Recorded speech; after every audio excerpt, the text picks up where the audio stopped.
araw mga guys. This point guys, narito ang suna ni Pangulong Bongbong Marcos mga guys. But don't forget to subscribe to our subscription vlog mga guys. So masahan natin ang mga buting mga panglabas, mabuting resulta sa kanyang mga suna guys, lalo na sa education. Tana, pakinggan natin ang speech ni Pangulong Ferdinand Bongbong Marcos Jr. mga guys. Sa hindi pa, I have my intro.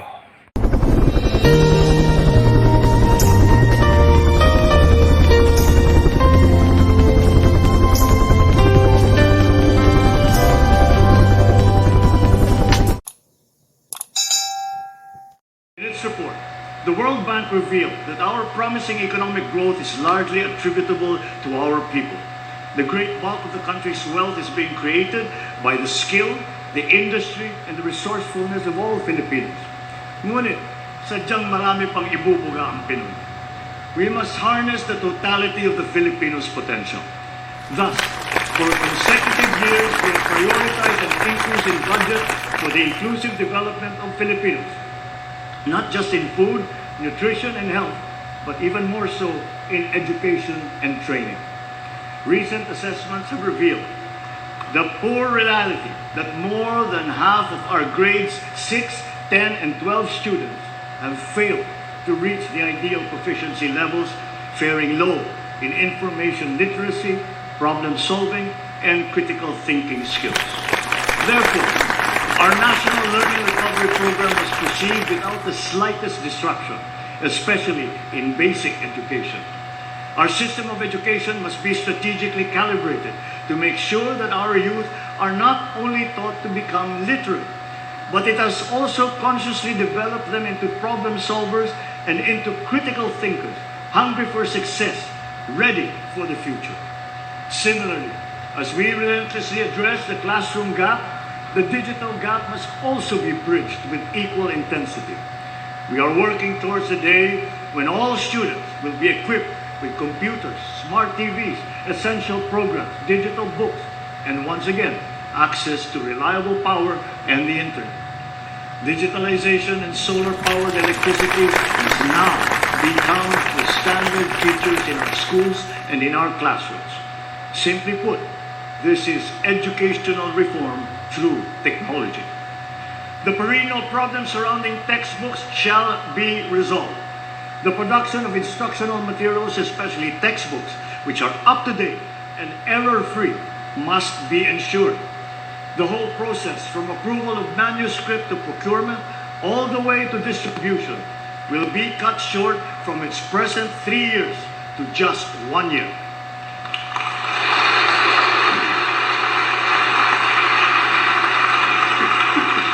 Ito ngayon ang magiging hamon sa ating bagong kalihim, na tiyakin ang pagbangon at pagtaas ng kalidad ng edukasyon sa bansa sa lalong madaling panahon.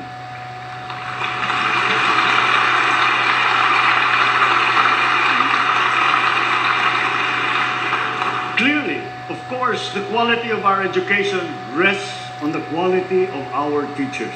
Every classroom that we build will be but an empty and lifeless structure without its moving force, the teacher. But our teachers are not just perfunctory figures in our schools. They are the very foundation of our educational system. And so, as we build and upgrade schools, so too must we uplift and upskill our teachers, whose competence and trademark Filipino patience, determination, and compassion will be at the core of our national learning recovery. Dinagdagan natin ang mga empleyado ng hahalili sa mga guro upang magampanan ang mga sari-saring gawain sa paaralan. Sa gayon, ang ating mga guro ay makakatutok ng mabuti sa kanilang propesyon na pagtuturo. Katuwang ang Kongreso na isabatas na ang Kabalikat sa Pagtuturo Act. Ito'y magbibigay sa mga guro ng nasa pampublikong paaralan ng taunang teaching allowance para pambili ng mga kagamitan sa pagtuturo at mga kaugnay na gastusin.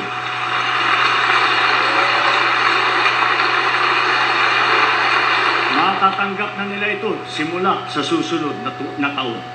Meron na rin silang personal accident insurance mula sa GSIS. Makakapaghatid din ng dagdag na ginhawa ang Special Hardship Allowance para sa mga karagdagang public school teacher na masasaklaw nito na nakakaranas ng matinding hirap at panganib sa kanilang araw-araw na pagtatrabaho. At wala na rin utang taging sa mga teacher.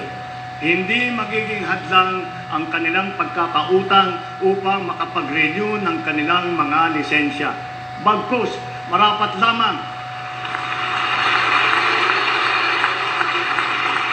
lamang na sila ay payagan pa rin makapagturo nang sila ay makapaghanap buhay at merong kinikita.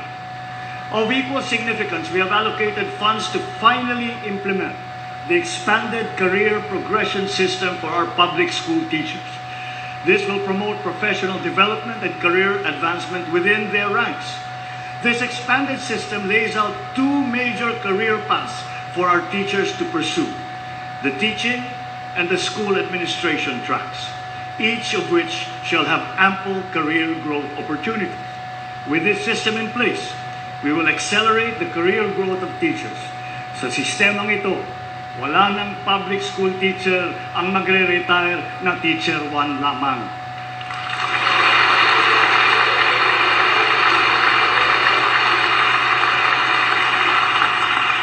Sa madaling sabi, kung talagang ninanais nating maging matagumpay ang hinahangad nating pagbangon sa larangan ng edukasyon, sila, ang ating mga guro, ang dapat nating itaguyod at patatagin.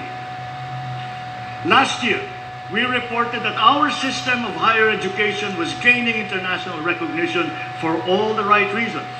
As further evidence, 87 of our higher educational institutions have now made it into various world university rankings. 51 of them are public universities or colleges.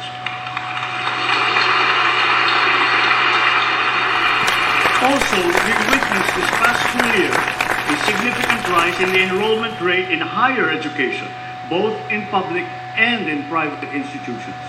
The same upward trend is likewise noted in technical vocational education and training, or TVET. Statistics do not lie. 8 out of 10 graduates of TVET ultimately land decent jobs.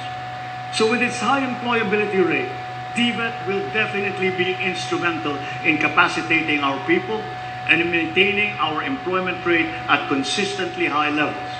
Cognizant of its potential, the DepEd, CHED, DOLE, and TESDA have joined forces now to incorporate TVET in the senior high school curriculum to further boost the employability of our students. The Philippinovation and Malikhaing Pinoy programs have been launched, both drawing vast interest and inspiring key sectors and the public to generate solutions, to share ideas, and to drive innovation forward across the country. The IT and creative sectors are burgeoning industries, knowing no territorial bounds, and they hold great promise for our talented and hardworking people.